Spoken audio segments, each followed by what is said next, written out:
In the harsh winter of 1885, a vicious gang of outlaws thought they could intimidate a quiet saloon owner in the frontier town of Hollow Pine. Little did they know that the silent man behind the bar was once the deadliest scout sniper of the Texas Rangers, a ghost who could take down a running coyote at 300 yards in pitch darkness. Michael Redwood arrived with his wagon loaded with barrels and furniture on a bitter December morning, and every soul in town took notice. His breath frosting in the cold air, he methodically unloaded his goods into the abandoned Timber Wolf Saloon, its wooden sign creaking in the icy mountain wind. Each step calculated, each movement precise, the mark of a man who'd spent years making sure no motion was wasted. The townsfolk of Hollow Pine peered through frost-covered windows as Redwood worked, their curiosity piqued by the first sign of new business since the copper mines flooded 3 winters ago. He was a man in his early 40s, his dark hair threaded with silver at the temples and eyes that seemed to register everything without appearing to look at anything directly. The locals couldn't know those same eyes had once tracked outlaws through moonless nights, earning him legendary status among the Texas Rangers. Isabella Ortiz, who ran the town's only other drinking establishment, watched from her doorway, crossing herself when she noticed how Redwood's gaze lingered on the trail leading to the eastern hills. That single glance told him everything he needed to know about where the real power in Hollow Pine resided. Sheriff Daniel Cooper was the first to approach, his tin star barely visible beneath his heavy winter coat. "Bold move, opening a saloon in these parts," he said, watching Redwood carry another barrel inside, "especially given the current climate." "Just looking for a quiet place to settle down," Redwood replied, continuing his work without breaking rhythm. Though the sheriff's badge was polished, Redwood noticed the man's uncertain stance, the way his eyes kept darting toward the eastern trail. Deputy William Turner hung back, barely out of his teens, already showing the strain of serving in a territory where law held as much weight as the paper it was written on. What the sheriff left unsaid, but what everyone knew, was that Hollow Pine had become contested ground between 2 rival forces. The eastern hills belonged to the Frost Gang, led by Marcus Iceman Frost, a former Confederate cavalry officer whose brutality had only grown since the war. The Western Valley was controlled by the Blackwood brothers, a pair of ruthless siblings who'd built their empire through extortion and murder. As evening approached and Redwood arranged his bottles with military precision, the town's undertaker, Samuel Gravedigger Jones, shuffled in. His crooked frame and calloused hands spoke of years burying the victims of Hollow Pine's endless feuds. "Might want to order extra glassware," the old man cackled. "They tend to break when the boys get rowdy. Last saloonkeeper, God rest his soul, went through 4 sets before they put him in the ground." Redwood just nodded, continuing his methodical organization. He'd chosen this town carefully, knowing its reputation. What nobody knew was that he hadn't come to Hollow Pine by chance. 2 months ago, he'd read about a massacre at Silver Creek, trading post, where both gangs had turned a peaceful market day into a bloodbath. Among the dead was his younger brother Robert, who'd been traveling with his pregnant wife. The newspapers called it a tragedy. Redwood called it a reason. Elizabeth Chen, the local gunsmith, visited next, ostensibly to sell cleaning supplies. Her sharp eyes studied Redwood's movements with professional interest. "Strange time to be opening a business," she mentioned, watching how he handled the bottles, "especially in neutral territory." Redwood bought the supplies without haggling, noting how her hands showed the same telltale gunpowder stains as his own. The town doctor, Catherine Wells, was his last visitor. That evening, she was a striking woman with steel-grey eyes and a no-nonsense demeanor, carrying her medical bag like a shield. The war had brought her west, like so many others, but unlike them, she'd stayed to help where she could. "Mr. Redwood," she said, setting a bottle of medicinal alcohol on his counter, Consider this a welcome gift, though I suspect you'll be needing more than spirits to survive here." Before Redwood could respond, the sound of horses approached through the gathering darkness. Jack, Quick Kill Sullivan, the Frost Gang's notorious enforcer, burst through the saloon doors with 4 of his men. They were drunk, dangerous, and looking to make a statement. Sullivan had earned his nickname by never giving his victims a chance to draw, and the custom-made Colt at his hip had more notches than most men had bullets. "Well, well," Sullivan sneered, spitting tobacco juice onto Redwood's freshly swept floor. "Looks like we got ourselves a new neighbor, boys. Let's show him how we welcome folks in Frost territory." Redwood stood behind his bar, still as mountain. Water. His right hand rested beneath the counter where a custom-modified Spencer carbine hung in a specially designed holster. The same rifle he'd used to take down the infamous Cortez gang in a midnight ambush. Though these men didn't know that. Not yet. The real trouble in Hollow Pine was about to begin, and with it a reckoning that had been years in the making.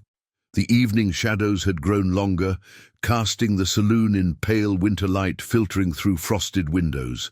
The few townsfolk, who'd gathered to watch Redwood unload his wagon, had long since disappeared behind locked doors and drawn curtains. They knew what usually followed when Jack, Quick Kill Sullivan and his men paid a visit to a new establishment. Sullivan's spurs rang against the wooden floor as he approached the bar, his men spreading out behind him like wolves circling wounded. Prey. The lamplight caught the gold inlay of his Colt, a weapon more for show than practicality, Redwood noted. A real gunman's tools were worn and well used, like the Spencer under his counter. "Our protection doesn't come cheap," Sullivan drawled, running a gloved finger along the polished bar top. "But then again, neither does a funeral."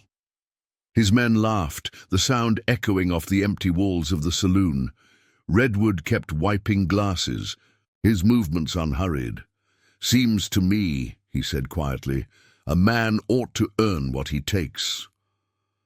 The words hung in the air, like gun smoke. Sullivan's face darkened. In one fluid motion, he drew his Colt and swept a row of bottles off the bar. Glass shattered, whiskey pooling on the floor. "Earn it," he snarled, "like this." The crash brought Dr. Wells running from her clinic next door. She appeared in the doorway, medical bag in hand, but froze when she saw the scene unfolding. Redwood caught her eye and gave an imperceptible shake of his head. She stayed put, one hand gripping the doorframe. "That's $100 worth of spirits," Redwood said, still calm, "plus another 50 for the cleanup." His voice carried the same tone he'd used calling shots during the infamous Red River manhunt, measuring distance, calculating angles.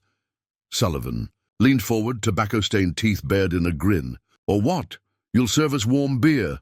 His left hand dropped to his second holster. "Maybe I should show you what happened to the last fellow who thought he could—" The movement was so fast, none of Sullivan's men saw it happen. One moment, Redwood was behind the bar. The next, Sullivan's gun hand was pinned to the wooden surface, Redwood's grip like an iron vise. The Spencer carbine had appeared as if by magic, its barrel pressed under Sullivan's jaw. "3 things," Redwood said softly. "First, you'll pay for the damage. Second, you'll apologize to the lady for disrupting her evening. Third, you'll tell Marcus Frost that Michael Redwood sends his regards." Sullivan's men reached for their guns, but Redwood's next words stopped them cold. "I can put a bullet through your boss's throat and take 2 of you before you clear leather. The other 2 might get me, might not. Want to gamble?" The saloon fell silent except for Sullivan's ragged breathing. Redwood could smell the fear starting to roll off him. Not the first time he'd scented it on a man staring down his barrel. 150, Sullivan managed, his Adam's apple bobbing against the gun. "For the bottles, and, sorry, ma'am," he called out to Dr. Wells, voice cracking. Redwood released him, the Spencer disappearing as smoothly as it had appeared. Sullivan stumbled back, rubbing his wrist, hatred burning in his eyes. "This ain't over." "No," Redwood agreed, "it isn't. After they left, Dr. Wells rushed in. "Are you insane?" she demanded, checking his hands for injury. "Those men will be back with Frost himself." "Counting on it," Redwood replied, starting to clean up the broken glass. He paused, seeing her expression. "Dr. Wells, Catherine," she corrected automatically. "Catherine, there are times when a wound needs to be opened before it can heal properly. You know that better than most." She studied him for a long moment. "You're not just some saloonkeeper, are you?" Redwood's response was interrupted by Gravedigger Jones shuffling in, followed by Elizabeth Chen. "Word travels fast in Hollow Pine," the gunsmith said, her keen eyes noting the residue of violence, "especially when it involves someone standing up to the Frost gang." "Or someone with a death wish," Jones added cheerfully. "Should I start measuring you now, or wait till morning? Or wait till—" Redwood's mouth twitched. "Might want to save your tape for the visitors I'm expecting." He reached under the counter and pulled out a bottle of the good whiskey, the kind he'd kept hidden from Sullivan's gang. "Meanwhile, seems to me Hollow Pine could use a proper drink." The news of Michael Redwood's confrontation with Sullivan's gang spread through Hollow Pine like wildfire. By noon the next day, the Timber Wolf Saloon had more visitors than it had seen in years. Locals came not just for drinks, but to glimpse the man who'd stood up to Jack Quick-Kill Sullivan and lived to tell about it. Redwood served them with the same quiet efficiency he'd shown the night before, noting how they clustered in small groups, voices low, eyes darting to the doors whenever shadows passed the windows. Isabella Ortiz had slipped in early, taking a corner table where she could watch the room. Her presence told Redwood more than any gossip could. She wouldn't risk being seen here unless she thought the power balance in Hollow Pine was about to shift. "Quite the crowd," Catherine Wells observed, sliding onto a bar stool. She'd traded her formal doctor's attire for a simpler dress, but Redwood noticed the bulge of a derringer pocket sewn into her skirt. "Though I suspect they're not all here. Aim for your whiskey. People drink for different reasons," Redwood replied, pouring her a small glass of bourbon. "Fear, curiosity." He paused, meeting her eyes. "Anticipation." Elizabeth Chen burst through the doors, face flushed with exertion. "Riders coming in from the east," she announced. "At least 30 of them. Frost himself at the lead." The saloon fell silent. Then came the scraping of chairs as patrons hurried to leave, none wanting to be caught in what was coming. Redwood noticed Deputy Turner among them, badges apparently offering no protection against the approaching storm. "You should go," Redwood told Catherine, but she shook her head.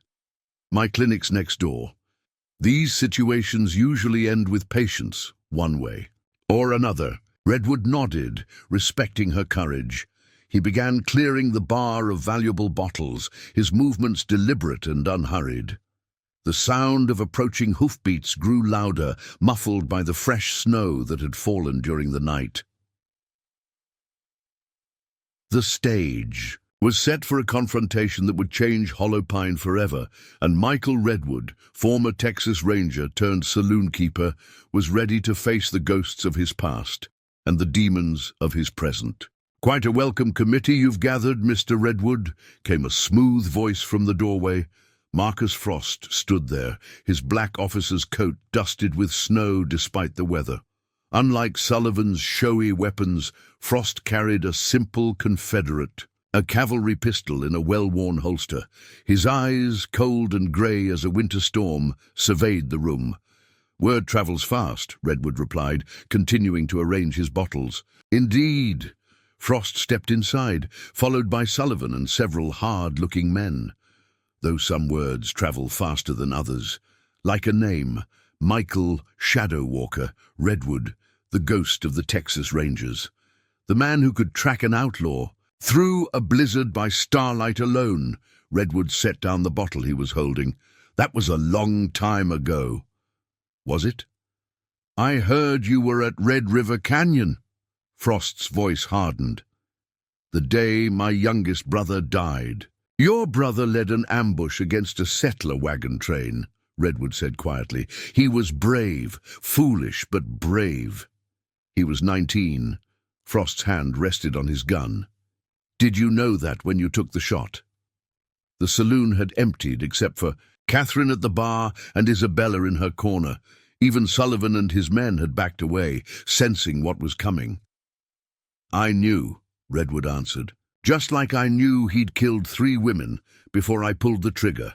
War makes children into killers, Mr. Frost. Then peace turns killers into businessmen. He gestured at Frost's fine coat. Or gang leaders. Is that why you're here? Frost asked. To finish what the war started? I'm here because your war with the Blackwoods killed my brother 2 months ago. Silver Creek Trading Post massacre. He was passing through with his pregnant wife. Redwood's voice remained level, but his eyes had turned hard as gunmetal. Just travelers in the wrong place at the wrong time, Frost nodded slowly. Now we come to it. You want revenge? No. Redwood's denial caught everyone by surprise. I want justice. There's a difference. And what justice would that be? You and the Blackwoods are going to end this feud, leave Hollow Pine in peace, or I'm going to kill you all. The tension in the room could have been cut with a knife. Then Frost smiled, but it didn't reach his eyes. We'll see. He turned to leave, then paused. Oh, and Mr. Redwood, the next time we meet, I won't be so diplomatic. After they left, Catherine let out a breath she'd been holding. Well, that was intense. It's going to get worse, Isabella said, speaking for the first time.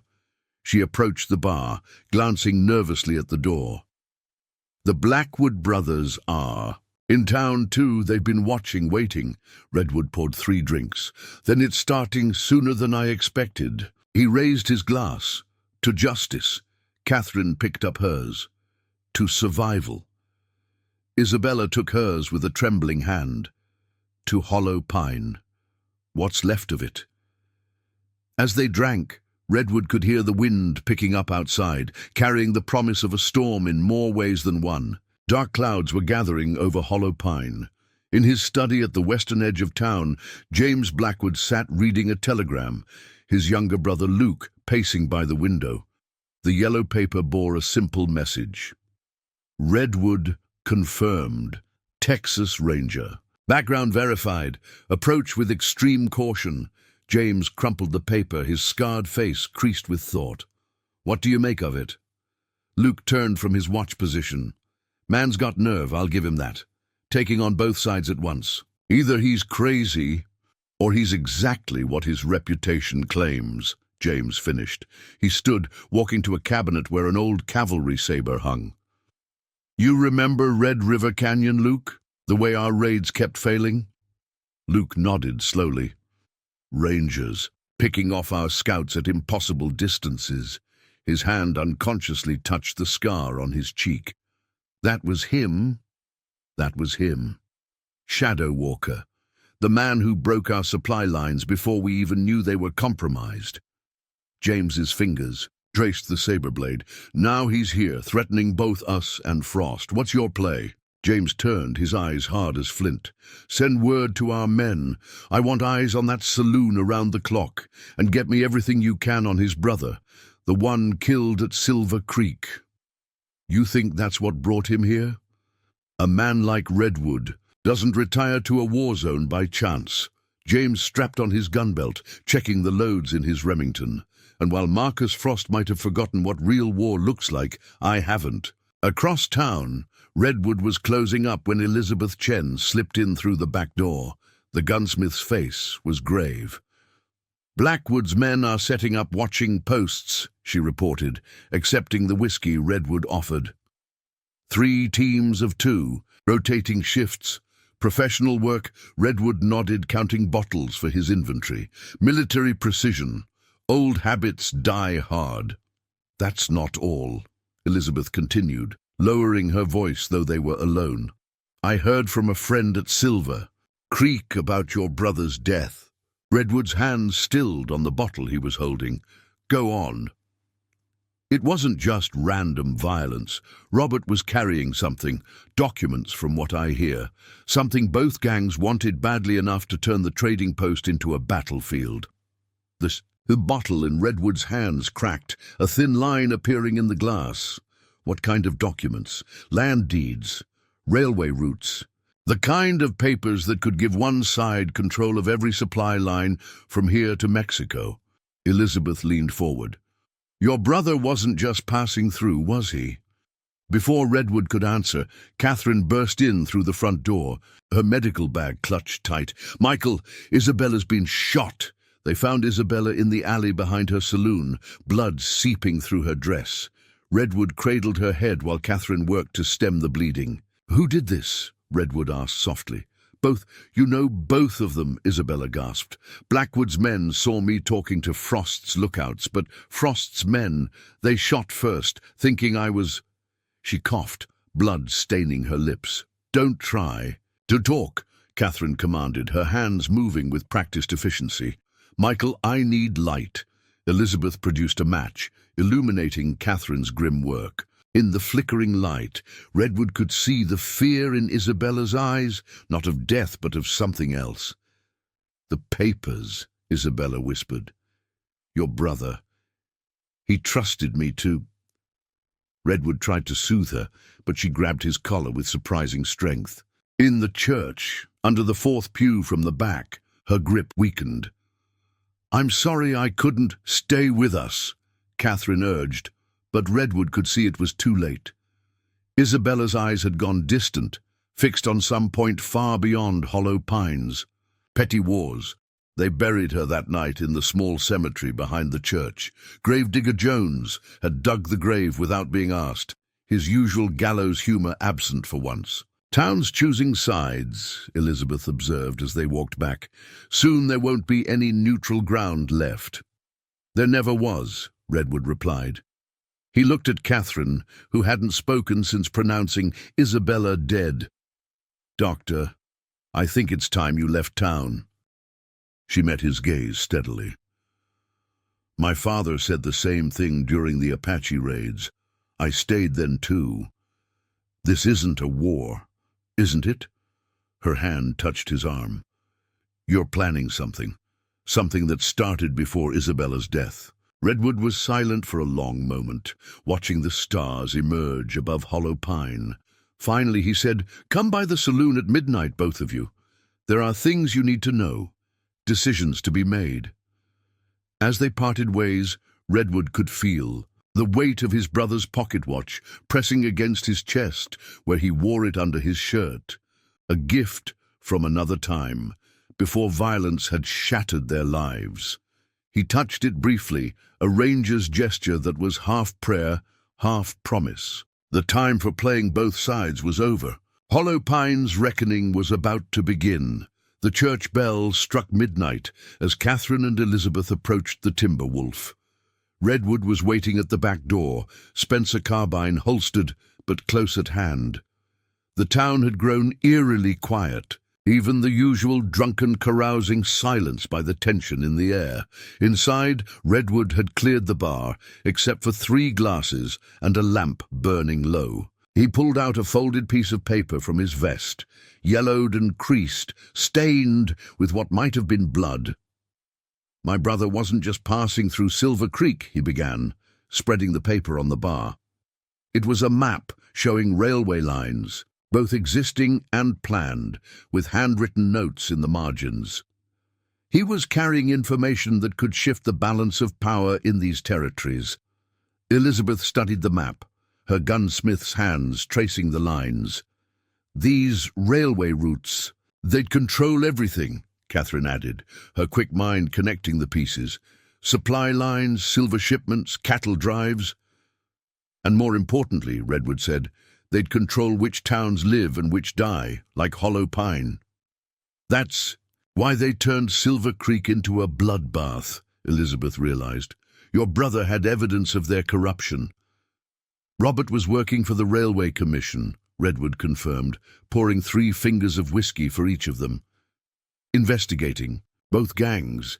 He knew it was dangerous, so he split up the documents. Some he kept with him, others he entrusted to people along his route, people like Isabella.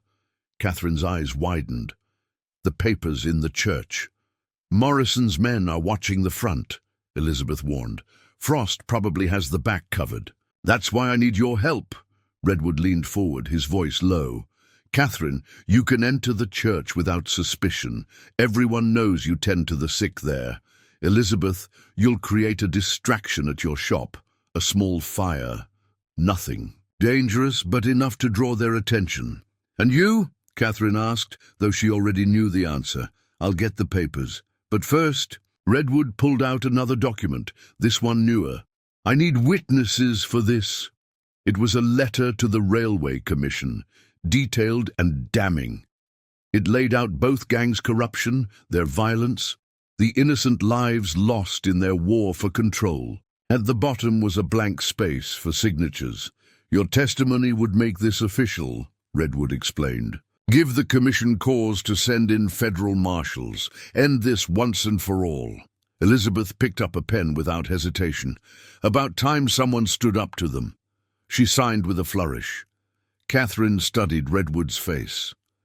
This was never about revenge, was it? Justice wears many faces, Doctor.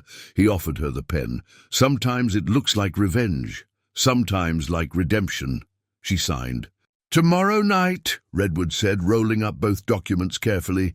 When the moon is high, Morrison's men will be distracted. I've arranged for some of their horses to be spooked. Frost's watchers have a weakness for certain drinks that will be stronger than usual. That still leaves a lot that could go wrong, Elizabeth observed. Everything that matters carries risk, Redwood replied. He touched his brother's watch. But sometimes the bigger risk is doing nothing.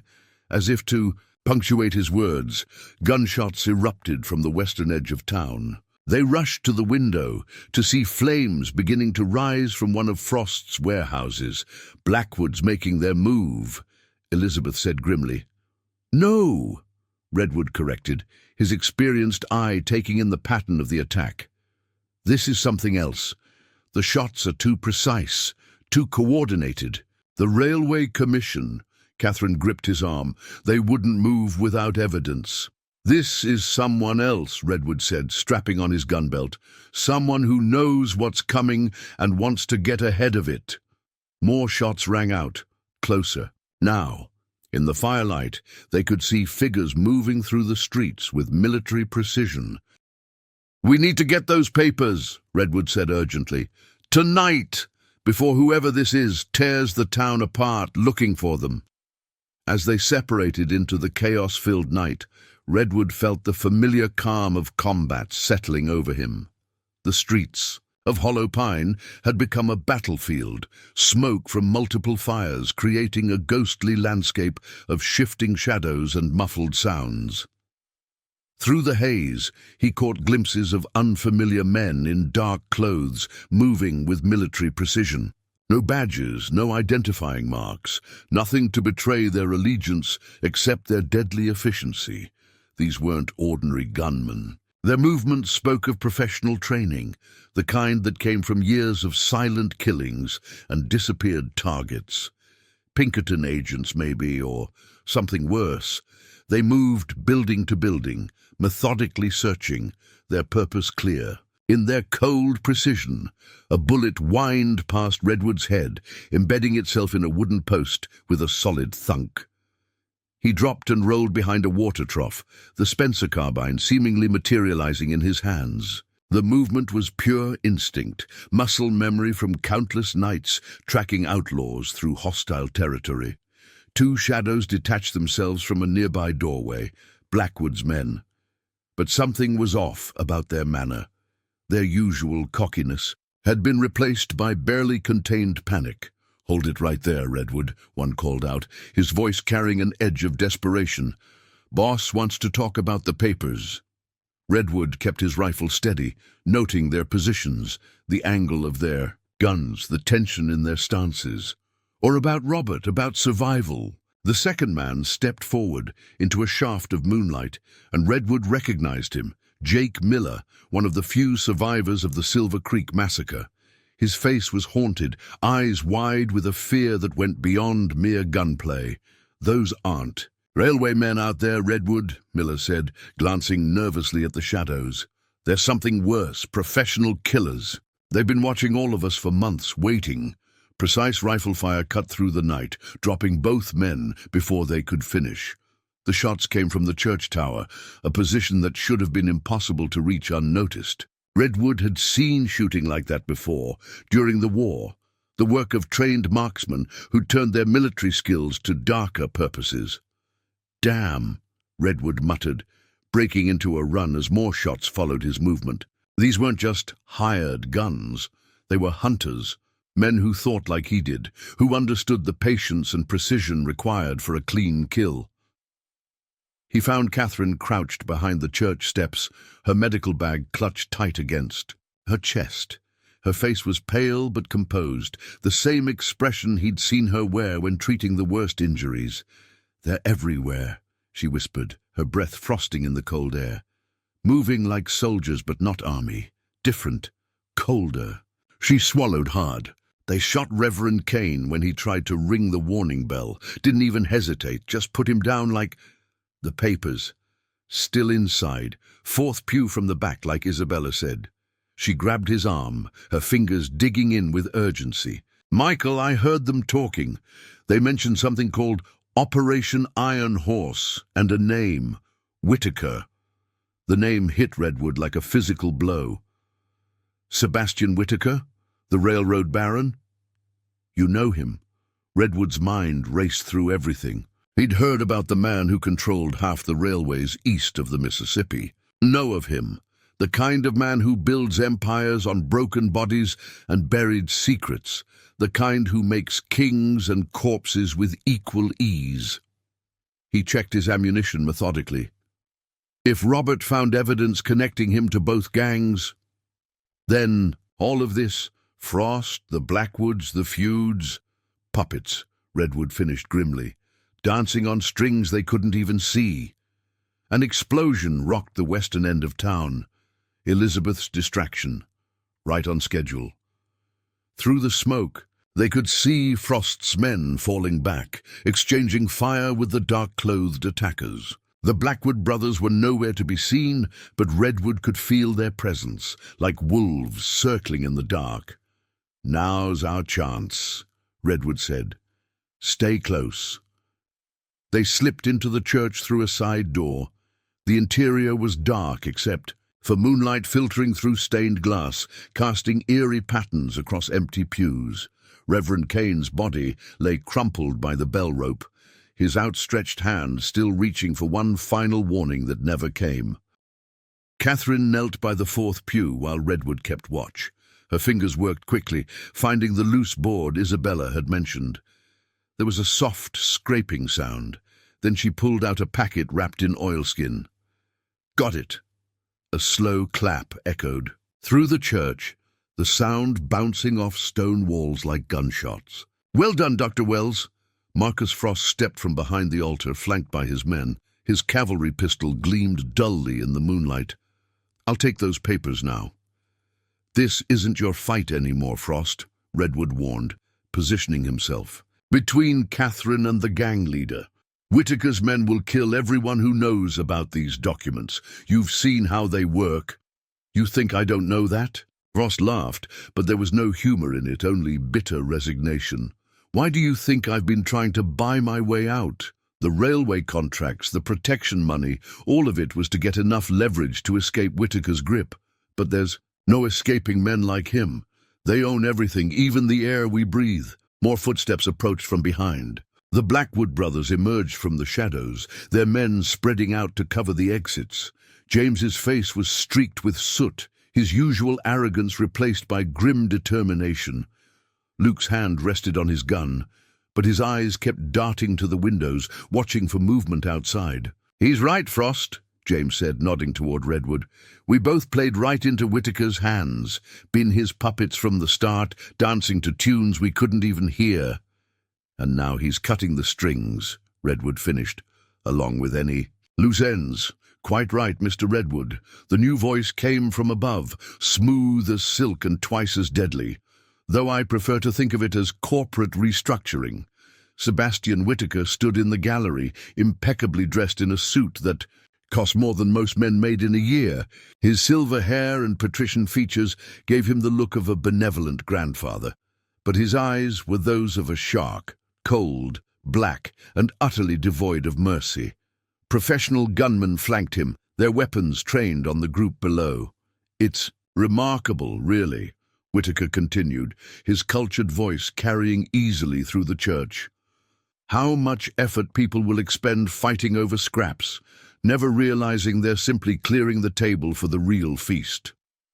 He adjusted his gold cufflinks with deliberate precision. "Your brother was quite persistent, Mr. Redwood, admirably so, but he failed to understand that progress requires sacrifice." "Progress," Catherine's voice dripped with contempt. "Is that what you call murder?" Whitaker's smile never wavered. "My dear doctor, empires aren't built on niceties. The transcontinental railroad wasn't completed by men with clean hands and pure hearts. It was built by men like me, who understand that the future belongs to those willing to pay its price in blood." Redwood's mind raced, calculating angles, distances, possibilities. The Spencer carbine was a reassuring weight in his hands, but against these odds... Catherine's fingers brushed his arm, passing something metal, a derringer, small but deadly at close range. Outside, Elizabeth's fire was spreading, casting hellish light through the windows.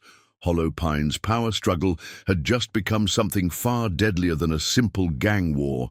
The pieces were all in place: the ruthless railroad baron, the desperate gang leaders, the professional killers, and at the center of it all, Michael Redwood, former Texas Ranger turned saloonkeeper, holding documents that could bring down an empire built on corruption and murder. The night was about to become very interesting indeed. The church's stained glass windows shattered inward as more of Whitaker's men rappelled down from the roof, their dark clothes and professional movements marking them as former military. Redwood counted at least 10 new threats, strategically positioning themselves around the gallery and side entrances. Their weapons were a mix of military-grade rifles and customized revolvers, the tools of professional killers, not common thugs. "I'll make this simple," Whitaker called down, his Eastern accent strange in the frontier church. "The papers, your silence, and you walk away. My engineers assure me the railway can easily bypass Hollow Pine. In 6 months, this town will be nothing but dust and memory. Like Silver Creek?" Redwood's voice carried to the rafters, sharp as a rifle shot. "How many other towns have you erased, Whitaker?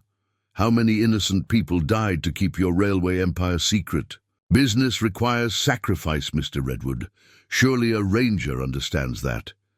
Whitaker adjusted his gold pocket watch with deliberate precision. "The weak make way for the strong. It's the natural order of things. Your brother's death was regrettable, but necessary. He lacked vision." James Blackwood stepped forward, his Confederate pride bristling. Years of command showed in his stance as he faced the railroad baron. "We are not your employees anymore, Whitaker. This is our territory. We built it with blood and bullets, while you sat in your Chicago mansion."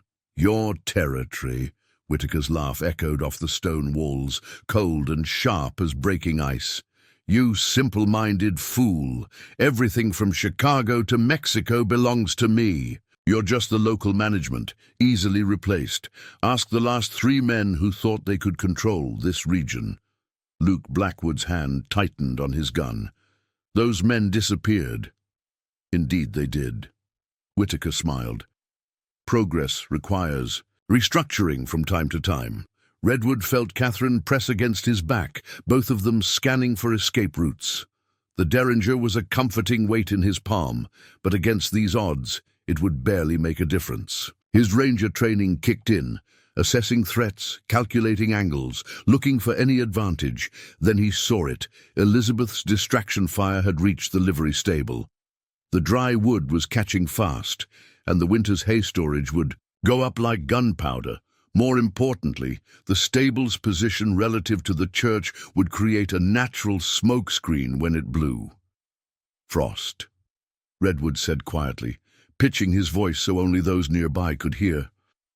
"Remember Red River Canyon? The fog that saved your brother's first raid?" The gang leader's eyes narrowed, then widened in understanding. He'd seen the spreading fire too. A barely perceptible nod told Redwood he understood the plan. "Now, Mr. Redwood," Whitaker called impatiently. "The papers. Don't make this more unpleasant than necessary.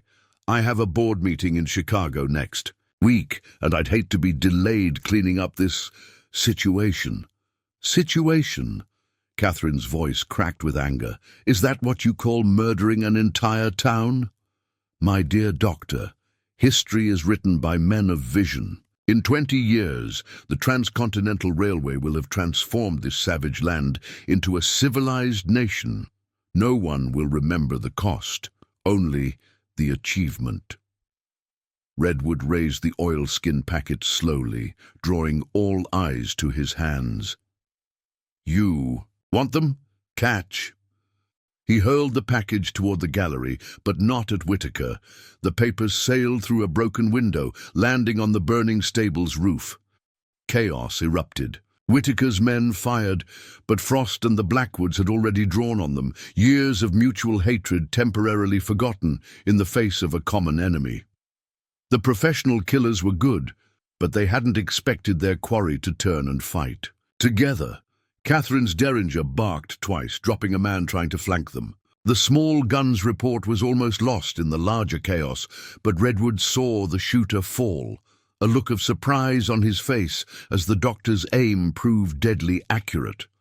"The stable!" Redwood shouted as flames began consuming the papers. "It's going to—" The explosion rocked Hollow Pine like a cannon blast. The livery stable's hay stores went up in a fireball, sending burning debris through the church's windows. The shock wave shattered the remaining stained glass, and smoke filled the sanctuary as old dry wood caught fire. "Kill them all!" Whitaker screamed, his sophisticated facade cracking to reveal the ruthless killer beneath. "Find those papers! Burn this whole damn town if you have to!" But Redwood had already pulled Catherine behind the altar, where a trap doctor led to the church's root cellar. They dropped down just as Luke Blackwood's men opened up with Winchester repeaters, the sound deafening in the enclosed space. Above them, the gunfight intensified as Frost's gang used the smoke and chaos to their advantage. "The papers," Catherine gasped as they crawled through the earthen cellar. "All that evidence were copies," Redwood finished, guiding her through the darkness. "The originals are still in my saloon safe. Robert taught me to always keep backups. After Silver Creek, he learned the hard way about having insurance. The root cellar was narrow and low, forcing them to crouch as they moved. Ancient support beams groaned overhead as the church above them burned. The air grew thick with smoke seeping through the floorboards. "How did Whitaker find out about the papers?" Catherine asked, her voice barely above a whisper. "Someone talked. Had to be someone who knew Robert's route, his contacts." Redwood's mind raced through possibilities. Someone who could coordinate both gangs without raising suspicion. The sheriff? Cooper's too obvious. This took someone with connections, someone who could move between territories without question. Redwood paused at a junction in the tunnel. Someone like a doctor. Catherine's breath caught. Dr. Matthews from Silver Creek. He treated both gangs, had access to everyone, and he disappeared right after the massacre.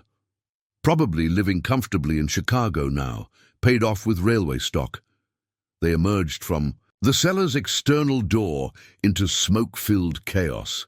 Elizabeth was waiting with horses, her face streaked with soot. The gunsmith had brought Redwood's Spencer carbine from the saloon, along with extra ammunition. "The town's going up," she reported, scanning the streets. "Whitaker's men are shooting anyone who tries to flee. They've blocked the main roads, but I know a trail through the hills." "Get Catherine out of here," Redwood ordered, checking his rifle's action. "Take the mountain trail east. There's a railway commission office in Fort Henry. Judge Parker's. There. He's clean, one of the few Robert trusted. What about you?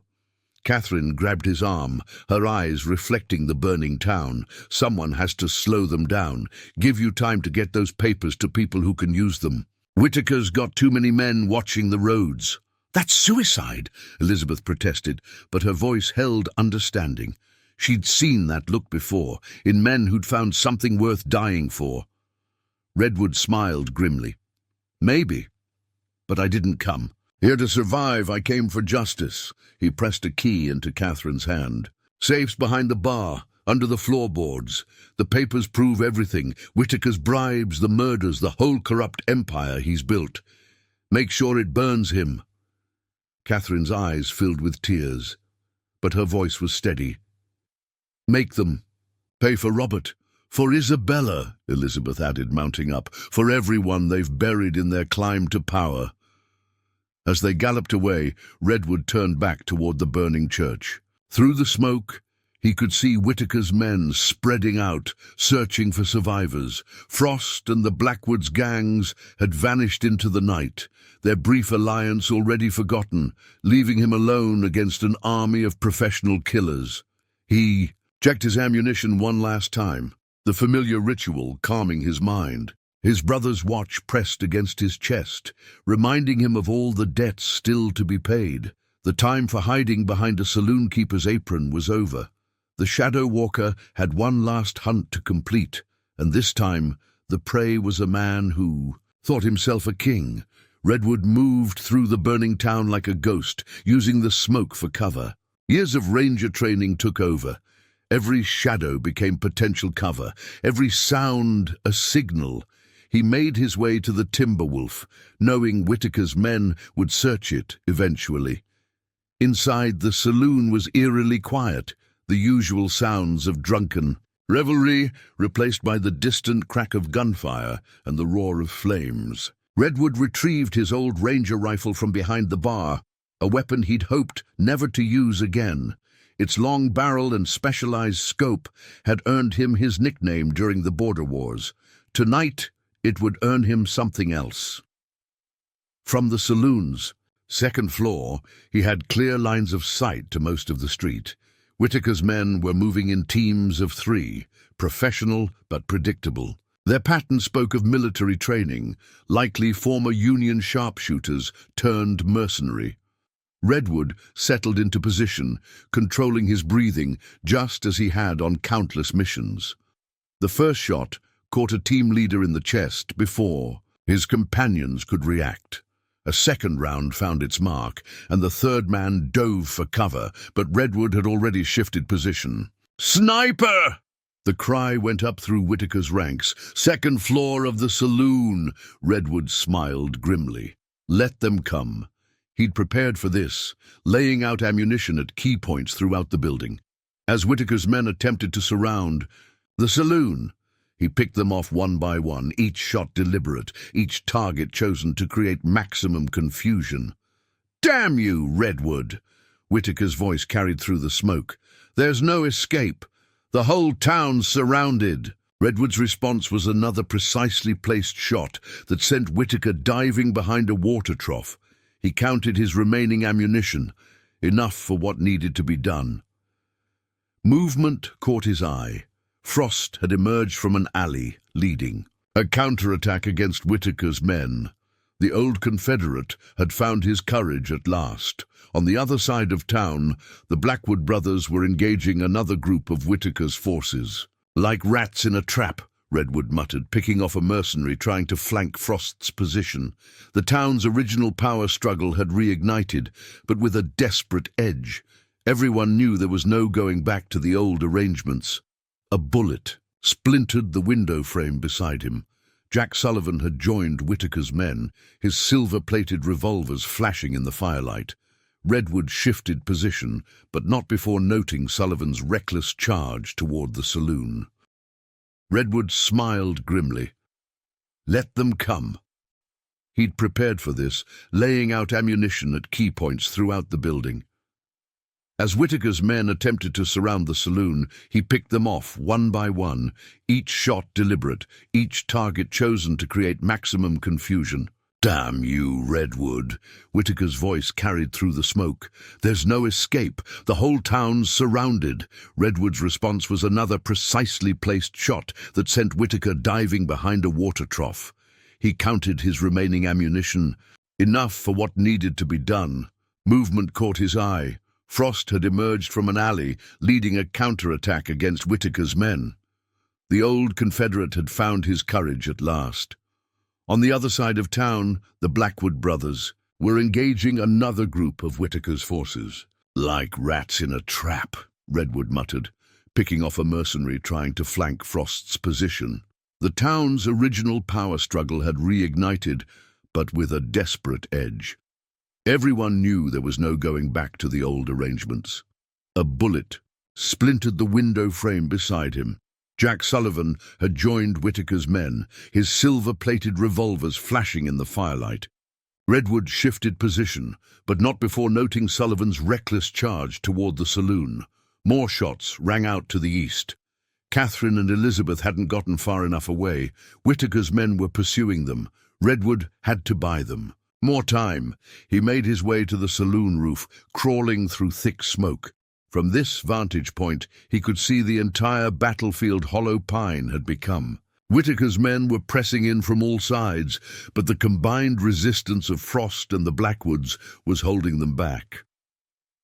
Redwood set up his final position, the Ranger rifle scope gleaming dully in the firelight. One by one, he began taking shots at Whitaker's key lieutenants. Each round found its mark with deadly precision. "That's enough." Sebastian Whitaker stepped into the open street, using Sullivan as a shield. "Face me like a man, Redwood, or are you only brave behind that scope?" Redwood considered the shot difficult but not impossible. Just like at Red River Canyon, when Frost's brother had led that doomed raid. But before he could squeeze the trigger, an explosion rocked the saloon's foundation. Whitaker's men had planted dynamite while he was focused on the street.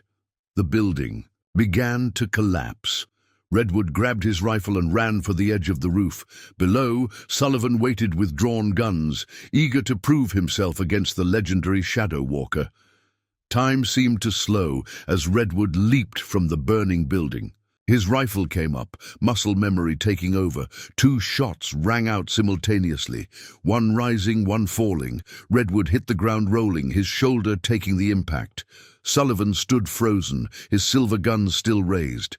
Then a small red flower bloomed on his chest, directly over his heart. He looked almost surprised as he toppled backward. "Jack!" Whitaker's anguished scream cut through the chaos. Sullivan had been more than just an enforcer. He'd been Whitaker's protégé, groomed to take over the territory. Redwood ignored the burning in his side, where Sullivan's shot had grazed him. He dove behind an overturned wagon as Whitaker's remaining men opened fire.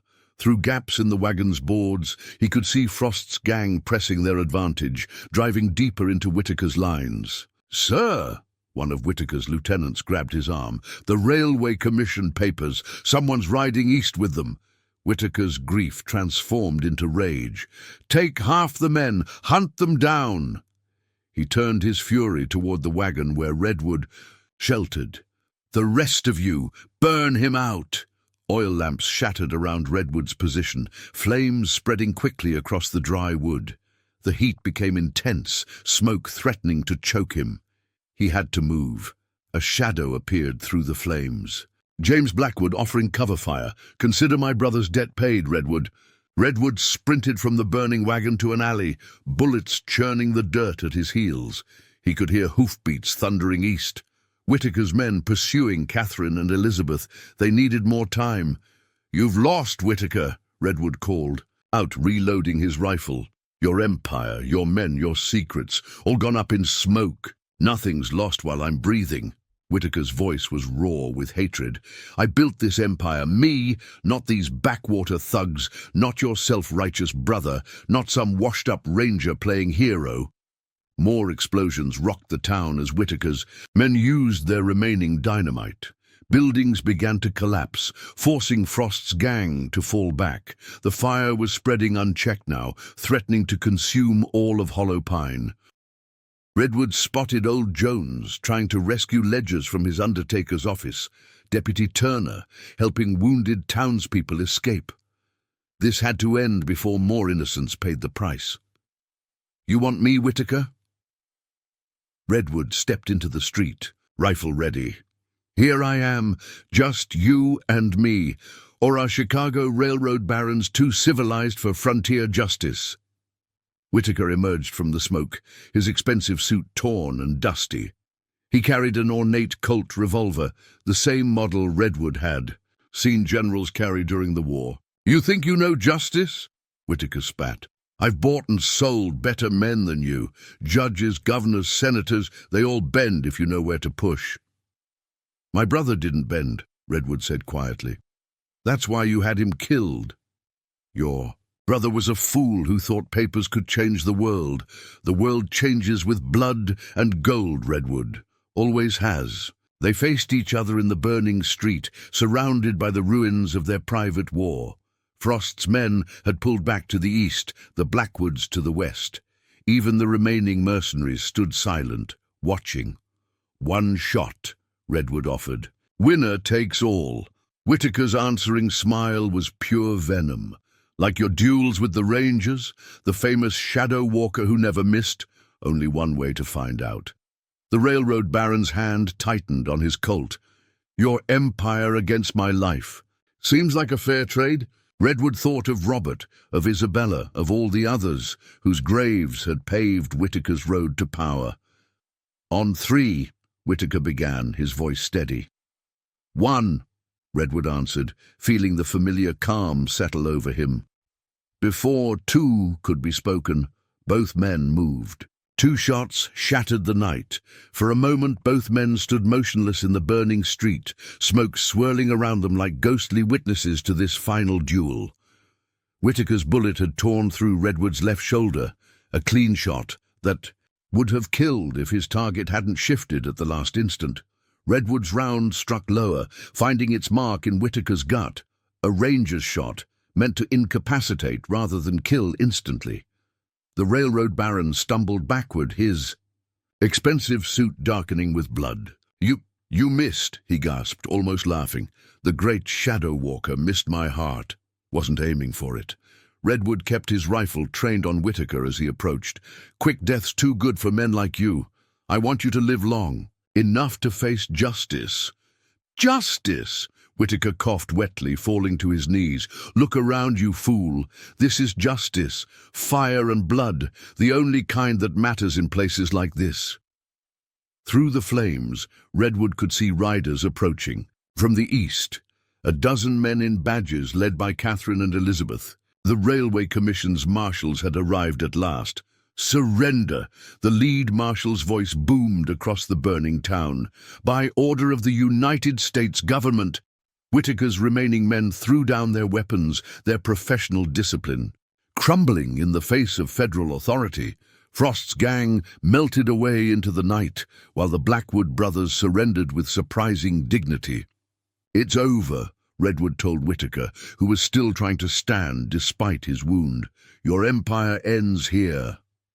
"Nothing ends," Whitaker snarled, blood staining his teeth. "There'll be others, always are. Men who understand that civilization is built on bodies and broken dreams." His hand moved suddenly, a derringer appearing from his sleeve. Redwood's rifle cracked one final time. Whitaker fell backward, a neat hole in his forehead replacing the sneer. The shadow walker's reputation would remain untarnished. Catherine reached him first as he sagged against a burned-out storefront. "You're hit," she said, already examining his shoulder. Had worse at Red River, Redwood winced as she probed the wound. "The papers?" "Safe with the commission," Elizabeth appeared, helping him stand. "They're already telegraphing Chicago. Whitaker's whole organization will be exposed by morning." Old Jones shuffled up, surveying the destruction. "Shame about the town," he wheezed, "though I suppose undertakers don't go hungry in places like this." "Hollow Pine will rebuild," the lead marshal announced. "Without gang control this time.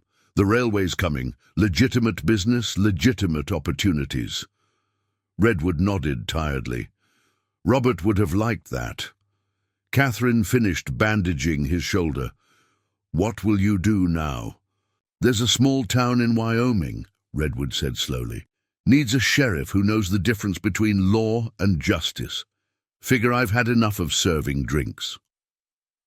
"They might need a doctor too," Catherine suggested, her hand finding his. "And a gunsmith," Elizabeth added. "Heard they've got a nice church. Better than this one anyway," Jones agreed, looking at the burned-out shell of Hollow Pine's house of worship. The marshals began organizing the prisoners, including the surviving mercenaries. James Blackwood caught Redwood's eye as they led him past. "My brother died clean, at least," he said, nodding toward Whitaker's corpse. "In battle, not like this. War makes its own justice," Redwood replied. "Peace has to work harder at it." As dawn broke over the smouldering ruins of Hollow Pine, Redwood stood with Catherine and Elizabeth, watching the prisoners being led away. His brother's watch still hung around his neck, a reminder that some debts could never be fully paid, only honored. "Wyoming, then?" Catherine asked softly. Redwood smiled, feeling the weight of the past finally beginning to lift. "Wyoming? Where? The air's clean. And the shots are straight," Elizabeth added. "And the justice is just," Jones chimed in. "We'll make sure of that." "Together," Redwood promised, thinking of Robert, of Isabella, of all the others whose deaths had led to this moment. The sun rose higher, burning away the smoke that had choked Hollow Pine. Somewhere to the north, a new town waited for a chance. At real justice, and Michael Redwood, no longer just a saloonkeeper, no longer just the shadow walker, was ready to give it to them. The marshal's arrival brought more than just law to Hollow Pine. It brought questions. As the sun climbed higher, more riders appeared.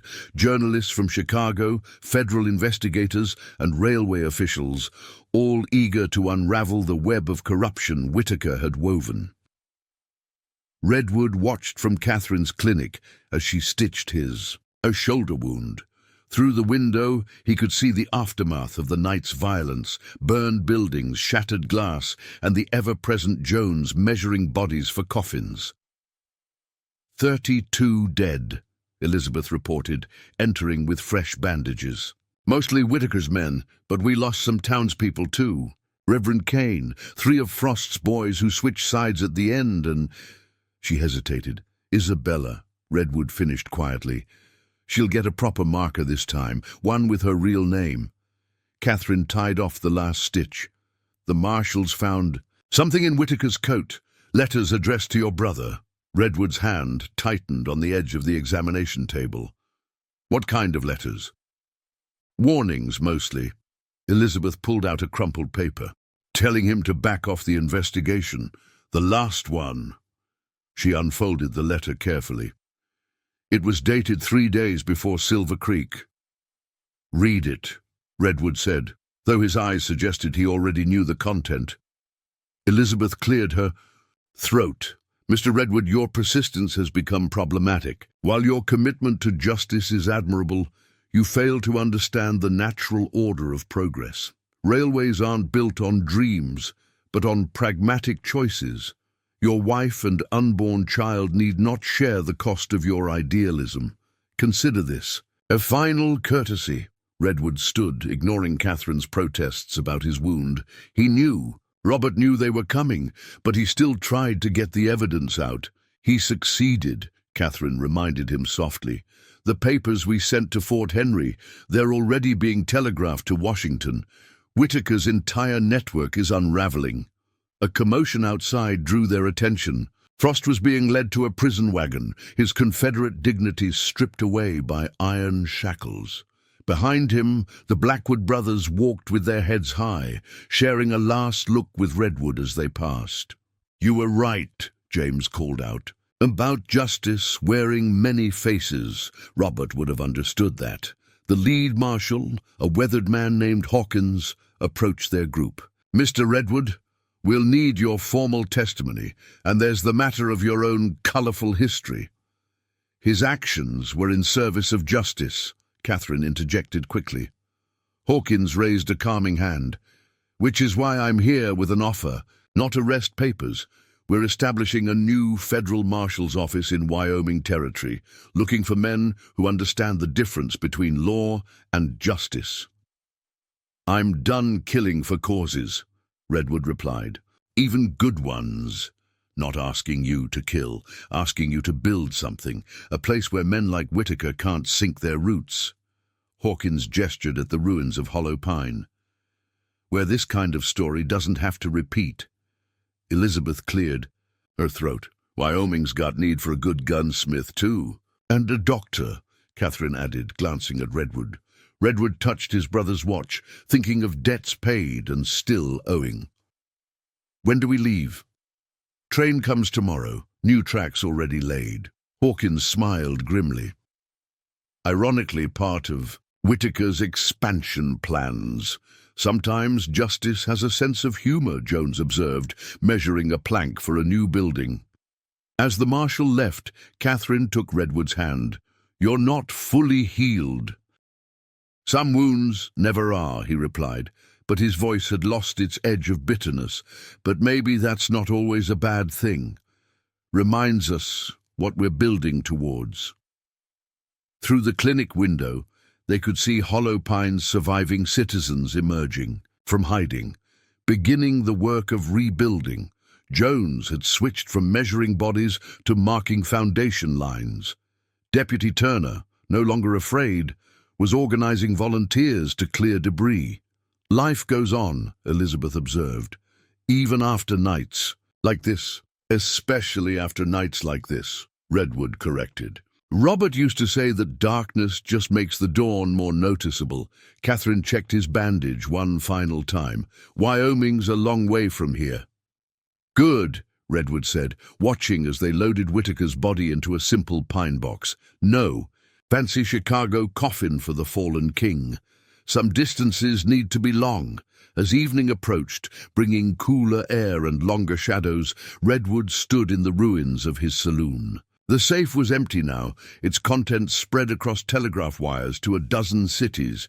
But beneath the floorboards, he found one last bottle of the good whiskey, survived the fire somehow.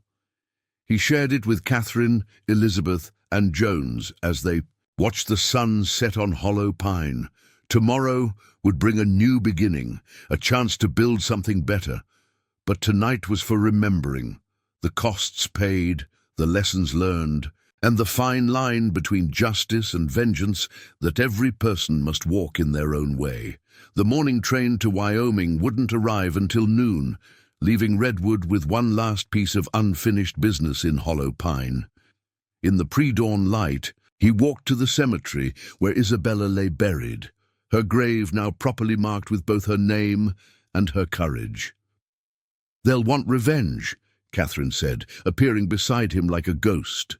"Whitaker's son in Chicago. They say he's worse than his father." "Let him come," Redwood replied, laying a wild rose on Isabella's grave. "Some lessons need to be taught more than once." Elizabeth joined them, carrying a telegram from Fort Henry. "Word from the Railway Commission. They're expanding their investigation." Whitaker's network went deeper than anyone guessed. Judges, politicians, even a governor. "Robert knew," Redwood said quietly. "That's why he split up the evidence. One piece here, one there, all across the territories, like pieces of a map." Speaking of maps, Elizabeth handed him another paper. "Our new posting in Wyoming. Town, and called Providence Valley." Catherine raised an eyebrow. "Subtle." 3 days' ride from Chicago, Redwood noted, studying the location. "Far enough to start fresh. Close enough to see trouble coming." A rider approached at speed. Deputy Turner, his badge still shining despite everything. "Mr. Redwood, Marshals found something at Whitaker's camp outside town, something you need to see." They rode out together, the rising sun casting long shadows across the desert. Whitaker's men had established a base in an abandoned silver mine, complete with telegraph equipment and detailed maps of the territory. Over here, Turner led them deeper into the mine. In a small office carved from rock, they found a trunk filled with letters, photographs, and ledgers. Redwood lifted a photograph, studying it carefully. It showed a younger Sebastian Whitaker standing with 3 other men in Chicago business. "Suits, when was this taken?" he asked. 5 years ago, Hawkins answered, emerging from the shadows. "Right after your brother started investigating railway corruption. Those other men, all dead now. Accidents, mostly." Elizabeth picked up a letter, her face paling as she read. "Michael, this is from your father." The revelation hit him like a physical blow. "What?" "It's dated just before Red River Canyon." She handed him the letter with trembling fingers.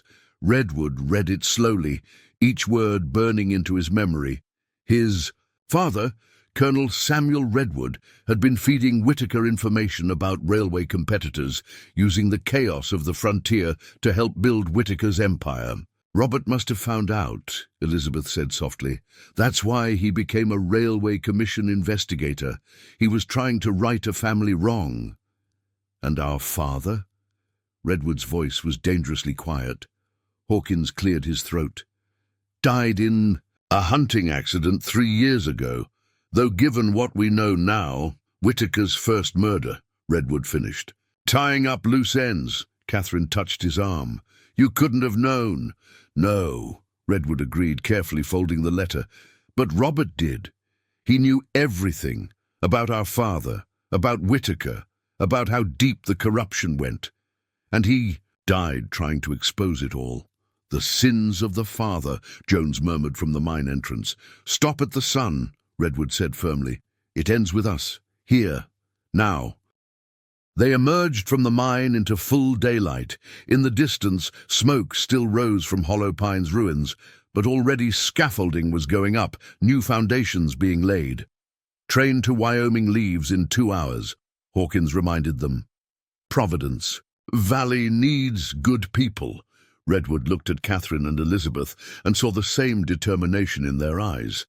"Then let's not keep them waiting." As they rode back to town, Redwood thought about family legacies, the ones you're born with and the ones you choose.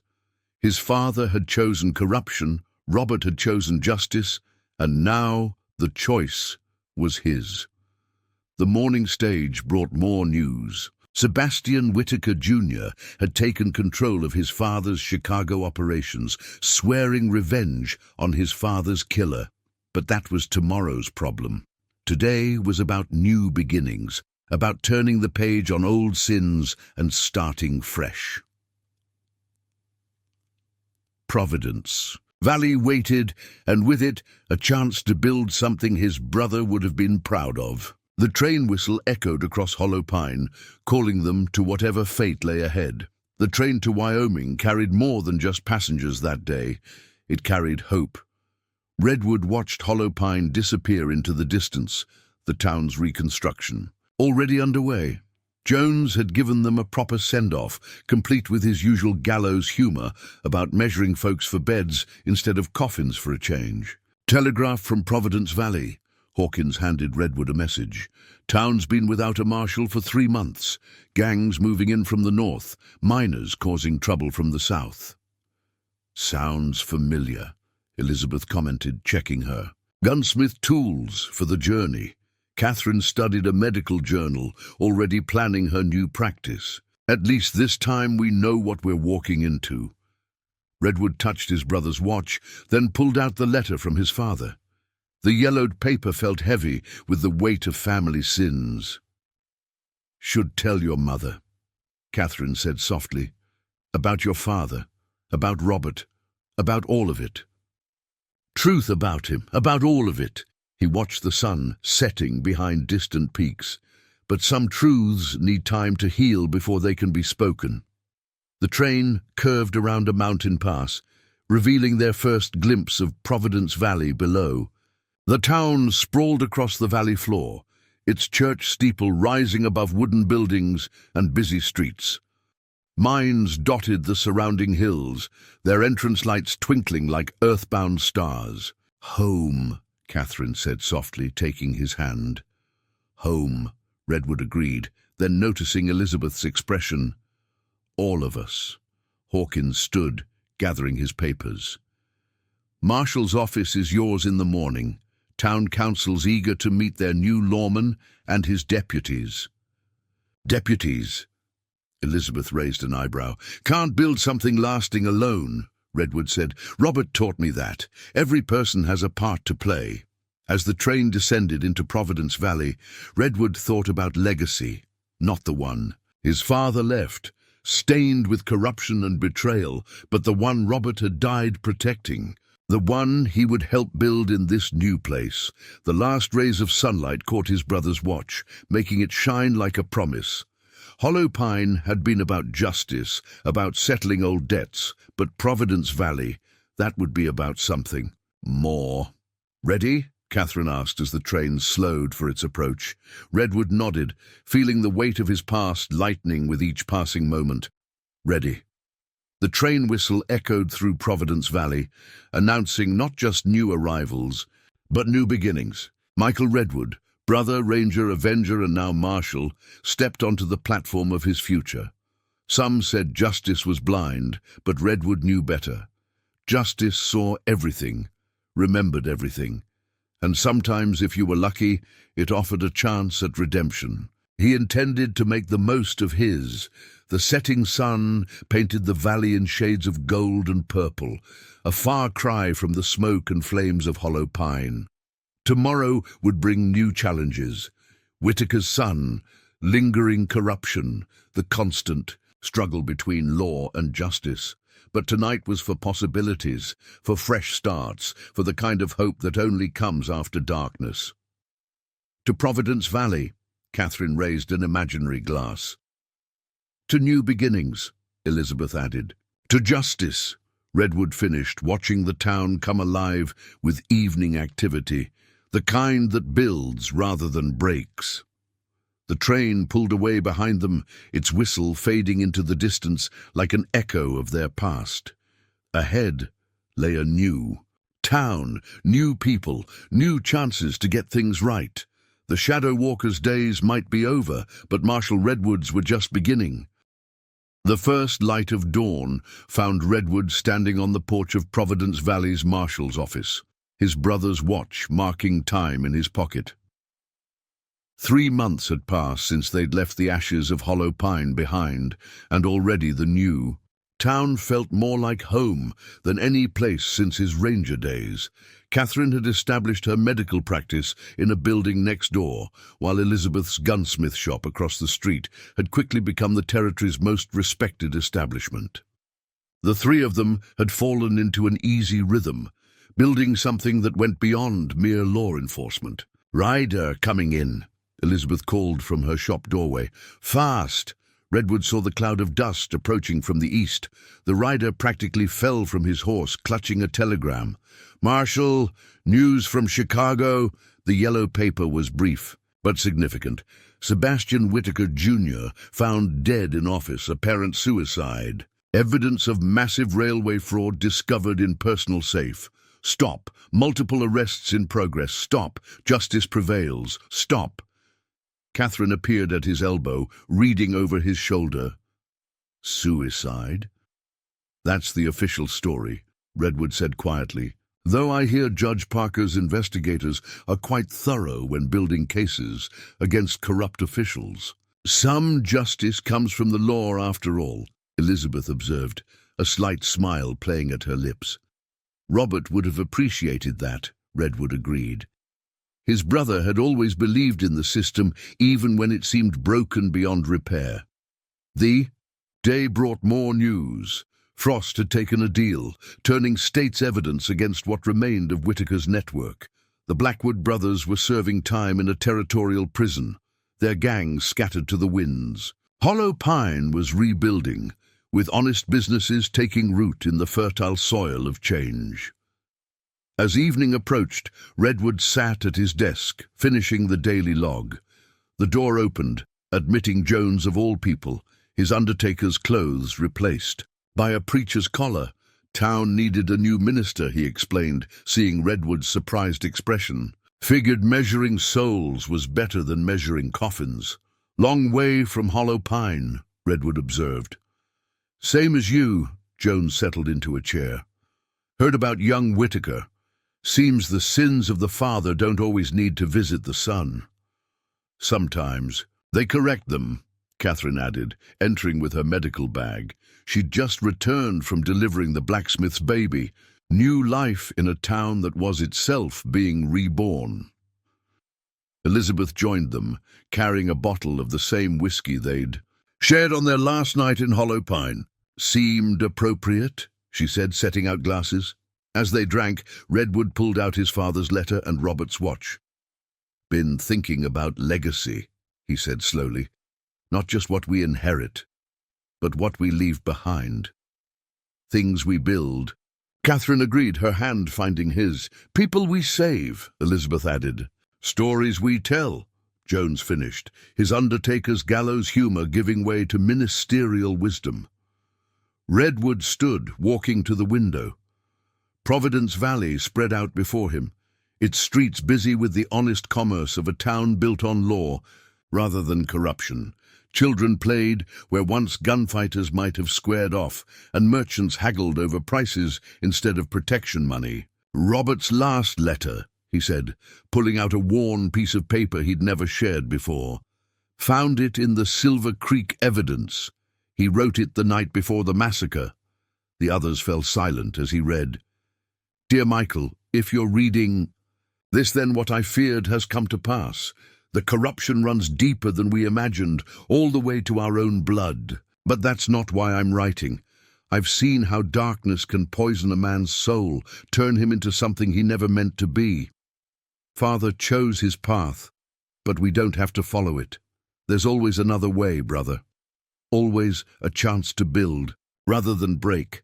The evidence I've gathered could bring down empires, but that's not what matters. What matters is what rises from the ashes. Someone needs to show these frontier towns that justice isn't just about punishment, it's about possibility. Take care of my wife and child if they survive what's coming. And remember, the Shadow Walker was a hunter, but a marshal is a builder. Choose wisely, brother. Your loving brother, Robert. Silence filled the office as the words settled over them. Finally, Jones raised his glass. Two possibilities.